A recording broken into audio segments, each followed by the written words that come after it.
How to solve linear systems using the substitution method. Imagine you have two equations that are connected by two variables.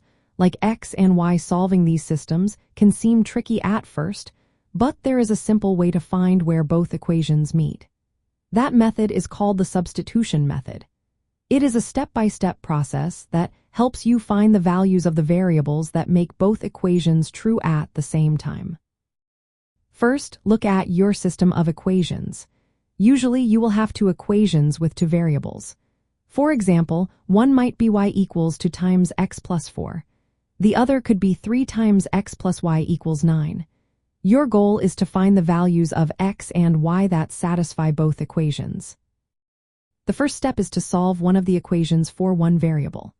If y is already isolated in the first equation, like y equals to x plus 4, you are ready to go. If not, you will need to rearrange one of the equations to get y or x alone on one side. For example, if you have an equation like 3x plus y equals 9, you can solve for y by subtracting 3x from both sides. That gives y equals 9 minus 3x. Next, take the expression you found for y and substitute it into the other equation. So, if y equals 9 minus 3x, replace y in the second equation with this expression. If your second equation was 3x plus y equals 9, it now becomes 3x plus 9 minus 3x equals 9. This step turns your system into a single equation with just one variable. Now solve this new equation. In our example, 3x plus 9 minus 3x equals 9 simplifies to 9 equals 9. This is true for any value of x, which means the original system has infinitely many solutions. But if you get a specific number, like 5 equals 5, then you can find the value of x. Once you have the value of x, substitute it back into the expression you used earlier to find y. For example, if x equals 1, then y equals 2 times 1 plus 4, which is 6. Now you have both values, x equals 1 and y equals 6.